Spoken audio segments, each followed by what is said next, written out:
Rencana AC Milan untuk merekrut Marcus Klose sebagai bagian dari perombakan manajemen klub ternyata masih belum berjalan mulus. Meski sebelumnya disebut sudah ada kesepakatan secara prinsip antar kedua pihak, proses kepilihan Klose kini terancam gagal karena masalah biaya kompensasi dengan Eintracht Frankfurt.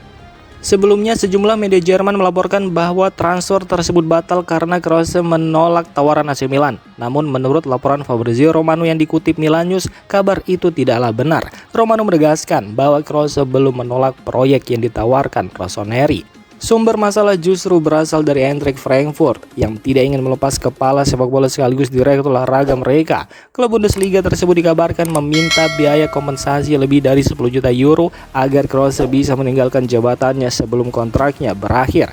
AC Milan bahkan sudah menyiapkan tawaran kontrak untuk Klose, namun kesepakatan belum bisa diselesaikan karena negosiasi terkait pembebasan kontrak dengan Frankfurt masih berlangsung. Fabrizio Romano bahkan kembali menegaskan risiko kegagalan transfer saat ini bukan disebabkan oleh sikap Klose, melainkan karena tingginya tuntutan kompensasi dari Frankfurt yang masih berusaha mempertahankan salah satu petinggi penting mereka. Situasi ini menjadi perhatian serius bagi AC Milan karena hasil negosiasi akan berpengaruh pada rencana restrukturisasi manajemen klub menjelang dibukanya bursa transfer musim panas. Jika kedua klub gagal mencapai kesepakatan soal kompensasi, peluang Klose bergabung ke San Siro bisa berakhir gagal. Perubahan besar terjadi di jajaran manajemen AC Milan. Menurut laporan Corriere della Sera yang dikutip Milan News, pemilik Redbird Capital Partners, Gary Cardinali, kini mengambil alih kendali penuh dalam setiap keputusan strategis klub. Dalam beberapa pekan terakhir, struktur kepemimpinan AC Milan menjadi sorotan. Salah satu penyebabnya adalah peran Zlatan Ibrahimovic yang dinilai terlalu besar dalam proses pengambilan keputusan. Situasi tersebut bahkan disebut-sebut menjadi salah satu faktor yang membuat Ralf Rangnick mengurungkan niatnya untuk bergabung dengan klub. Meski sempat muncul isu hubungan yang kurang harmonis, sumber yang sama menyebutkan bahwa hubungan pribadi antara Cardinali dan Ibrahimovic tetap baik. Namun, Cardinali memutuskan untuk merombak struktur manajemen agar proses pengambilan keputusan menjadi lebih jelas dan terpusat. Dalam sistem baru ini, seluruh keputusan penting AC Milan akan berada di tangan Cardinali. Meski demikian, ia tetap akan meminta masukan dari orang-orang kepercayaannya sebelum mengambil keputusan akhir. Perubahan tersebut juga berdampak pada posisi Ibrahimovic. Jika sebelumnya ia memiliki pengaruh besar dalam urusan klub, kini perannya kembali dibatasi dengan hanya sebagai penasihat atau konsultan senior. Ia tetap terlibat dalam memberikan saran, tetapi tidak lagi memiliki kewenangan untuk menentukan keputusan akhir. Laporan Corriere della Sera menyebutkan bahwa langkah ini merupakan bagian dari evaluasi internal manajemen setelah gagalnya negosiasi dengan Ralf Rangnick. Cardinali ingin menciptakan struktur komando yang lebih sederhana agar tidak terjadi tumpang tindih kewenangan di dalam klub.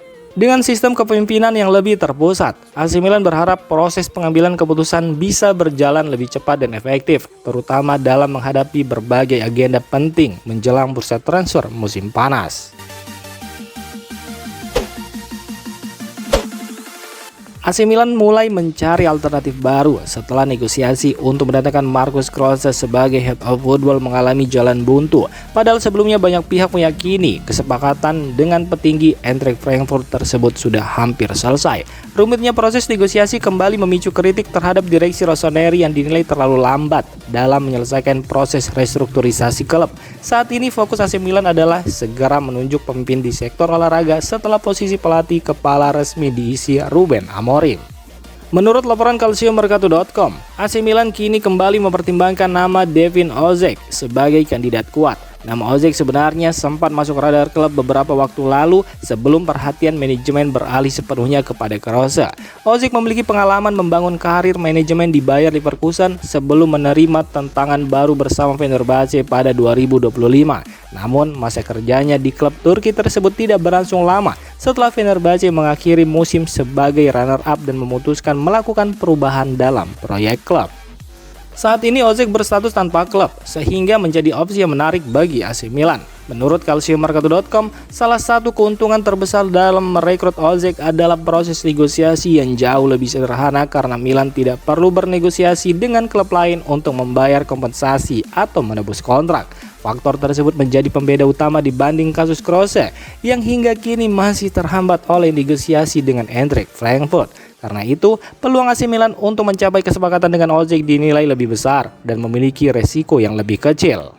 Perkembangan dalam beberapa hari ke depan akan menjadi penentu arah restrukturisasi manajemen AC Milan. Jika negosiasi dengan Kroos benar-benar gagal, Devin Ojek berpotensi menjadi pilihan utama Rossoneri untuk memimpin sektor olahraga klub.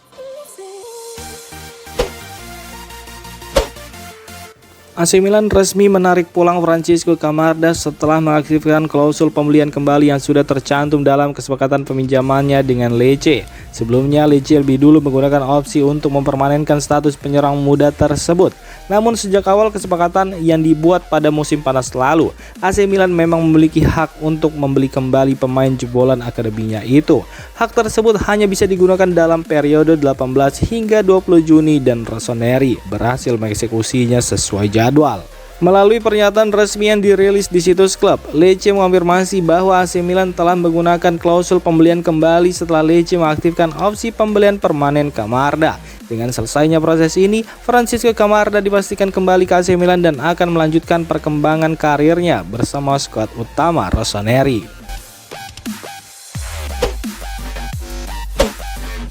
AC Milan resmi melepas Chaka Traore ke klub Serbia Partizan Belgrade dengan status transfer permanen. Kepastian ini diumumkan langsung oleh Rossoneri melalui situs resmi klub. Traore sendiri bergabung dengan AC Milan dari Parma pada 2020 saat masih berusia 16 tahun dan sempat digadang-gadang sebagai salah satu talenta muda paling menjanjikan. Ia menjalani debut bersama tim senior pada laga Liga Champions melawan Borussia Dortmund pada 2023. Momen terbaiknya bersama Rossoneri terjadi pada awal 2024 ketika ia mencetak gol pertamanya untuk klub dalam pertandingan melawan Cagliari. Namun meski sempat mendapat harapan besar untuk menjadi bagian reguler tim utama, perkembangan karirnya di San Siro tidak berjalan sesuai ekspektasi. Dalam pernyataan resminya, AC Milan mengonfirmasi bahwa Chaka Traore telah bergabung dengan Partizan Belgrade secara permanen. Klub juga menyampaikan terima kasih atas kontribusi dan profesionalisme sang pemain selama membela Rossoneri serta mendoakan kesuksesan untuk karirnya di masa depan. Hingga saat ini, AC Milan belum mengungkap nilai transfer yang disepakati dengan Partizan Belgrade. Namun kesepakatan ini dinilai menguntungkan kedua klub, mengingat Milan sebelumnya berhasil merekrut Andrij Kostic dari Partizan dengan biaya yang relatif terjangkau.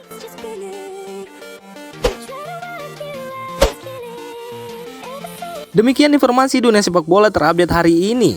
Untuk kamu yang gak mau ketinggalan seputar informasi sepak bola Eropa, silahkan like, subscribe, dan share video ini. Terima kasih.